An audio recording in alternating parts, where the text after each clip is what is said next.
Hi everyone, Sabrina here with a book review for the Radio 4 dramatisation of A Study in Scarlet by Sir Arthur Conan Doyle. This is, for those that haven't discovered this story at all, this is the first Sherlock Holmes story that Doyle wrote and was published, and it is the second Sherlock Holmes story that was dramatised by Bert Coules after The Hound of the Baskervilles. But that one got re-recorded, so all the actors in the Radio 4 dramatisation series were exactly the same for the two main characters. So the Radio 4 dramatisation series of Sherlock Holmes is, as far as I'm aware, as of the time of speaking right now in 2025, the only version that has the whole canon done with the same two actors portraying Sherlock Holmes and Dr. John Watson. So in this one it's Clive Merrison and Michael Williams. I've seen some reviews on Storygraph that have not been very impressed with the voice work of these two actors. So I'm just going to tell you, these two guys were the first pairing that I fell in love with. They weren't the first ones that I heard come across as Sherlock Holmes and Watson. That would be Basil Rathbone and Nigel Bruce.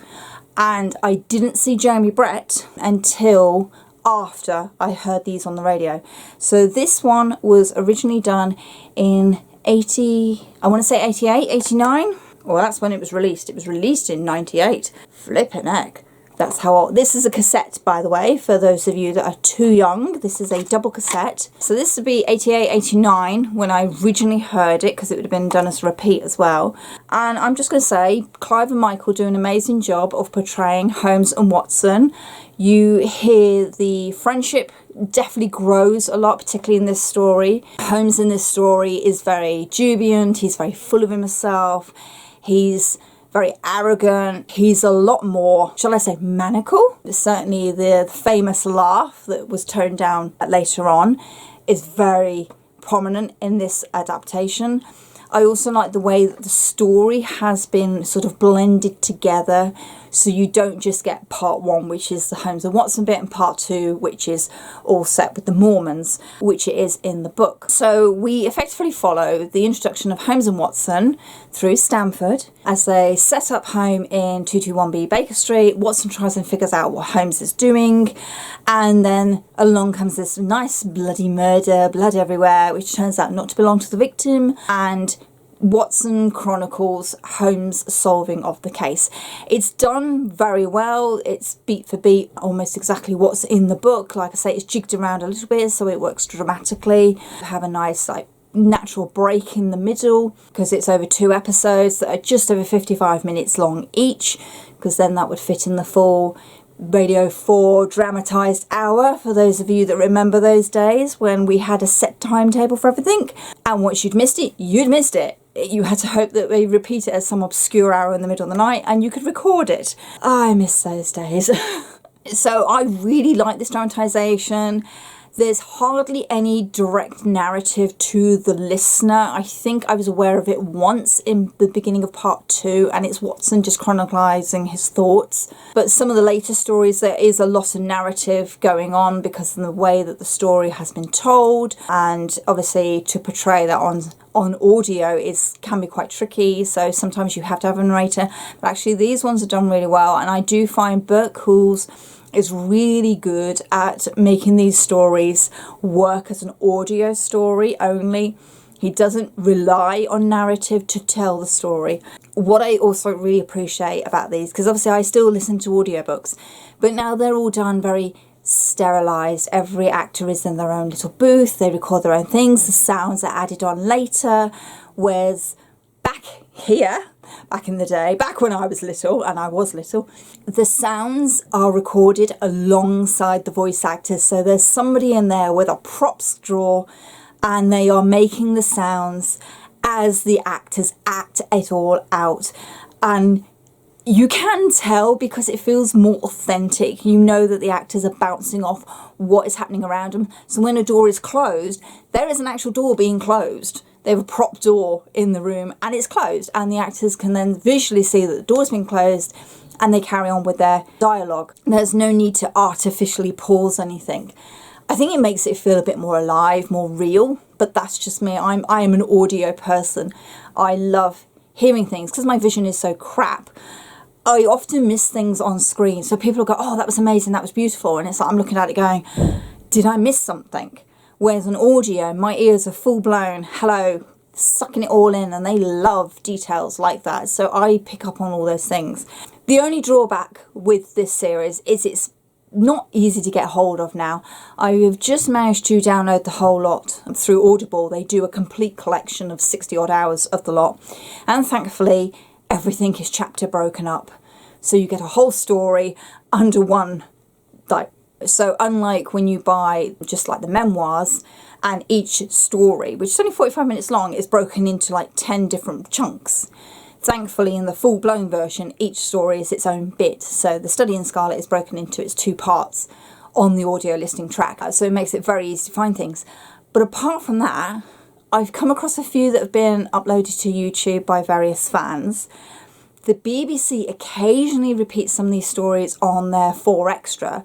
So they're sometimes available on the iPlayer, but you can't buy these as CDs anymore without spending a huge amount of money. Believe me, I've tried, because I have some of these as cassettes, because that's what I could afford at the time. I have some of these as CDs because I was trying to fill in the gaps and I was basically upgrading my collection.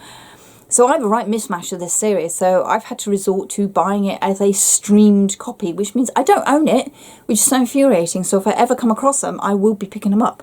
But I just want to tell people, because I've realised I haven't actually really talked much about Study in Scarlet. It's a solid story. It is very much a character piece with a murder mystery that has all the beats of Holmes doing the detection and showing off, basically, to Scotland Yard and to Watson.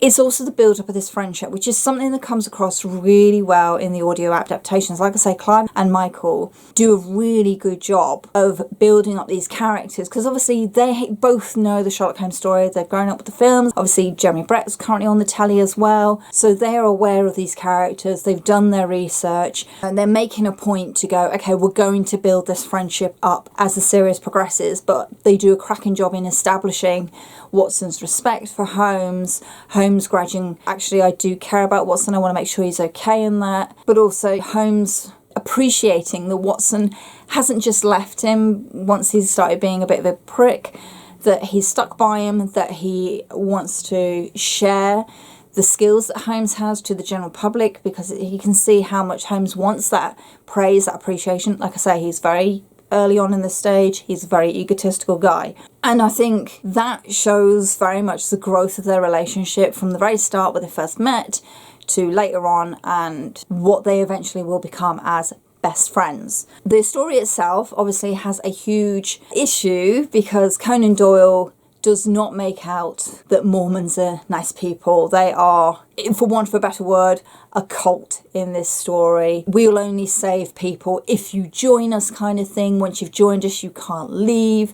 And then it turns out the leaders of this group are misogynistic. The faith is not portrayed in a very flattering light at all. The Mormons are the bad guys in this. I do know that later on Doyle's daughter turned and said, yeah, he admitted it was not fair of him to portray the Mormons in this way. You do wonder, did he just want to make it really simple that these are the bad guys, that they've done this horrific thing, and we're going to make out that this guy is the good guy. He's seeking revenge for justice. He wants justice for his love. I'm trying not to spoil the story because I'm aware that, yes, it's been around over 100 years now, but I'm also aware that a lot of people haven't read A Study in Scarlet, that they haven't seen an adaptation of it.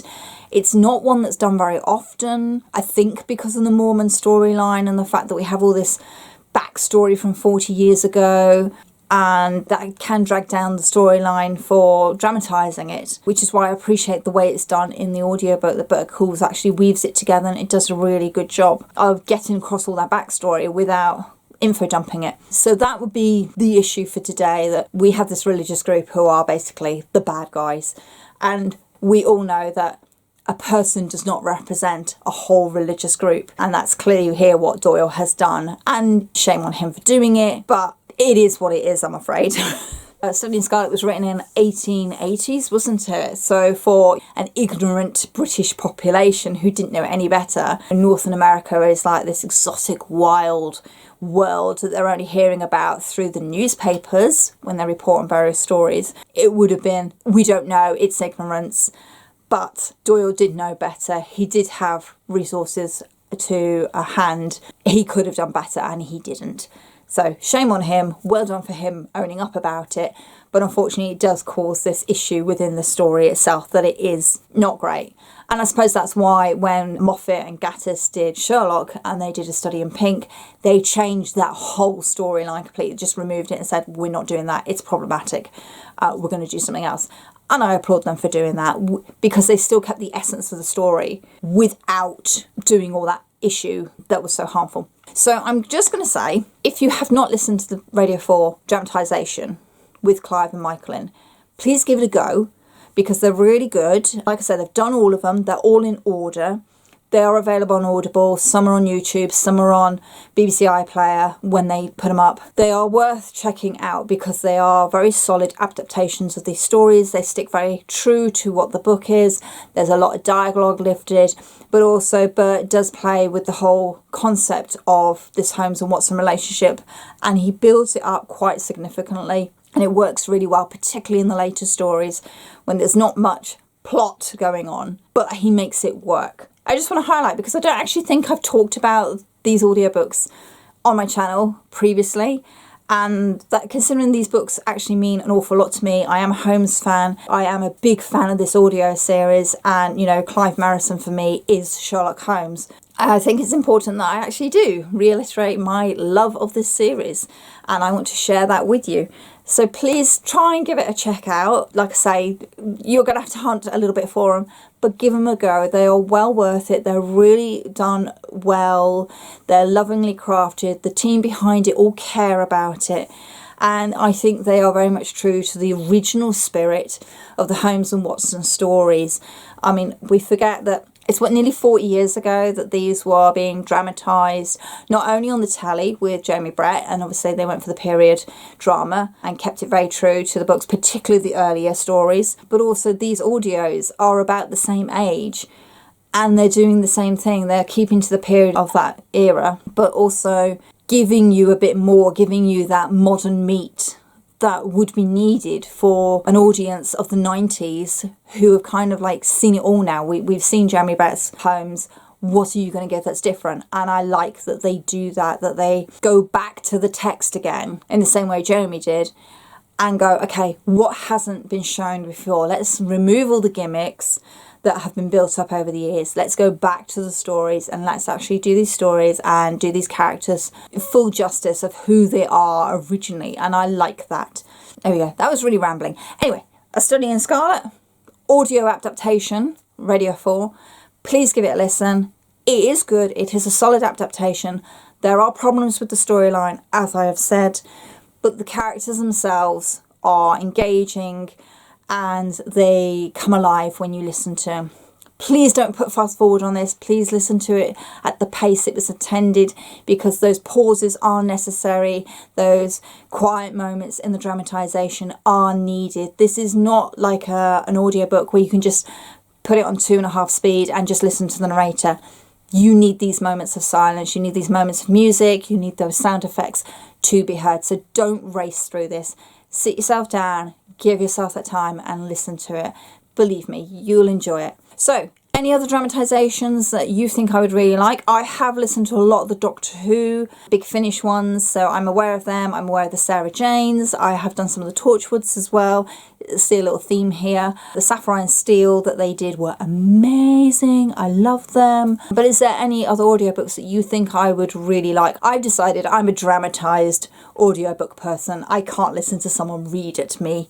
I struggle with it. I tune out. So give me a dramatisation that you think I will really like, people, in the comments down below. That'd be great. Thank you very much. I hope I've inspired you to go and listen to some audio dramatisations. Thank you very much for watching and happy reading. Bye.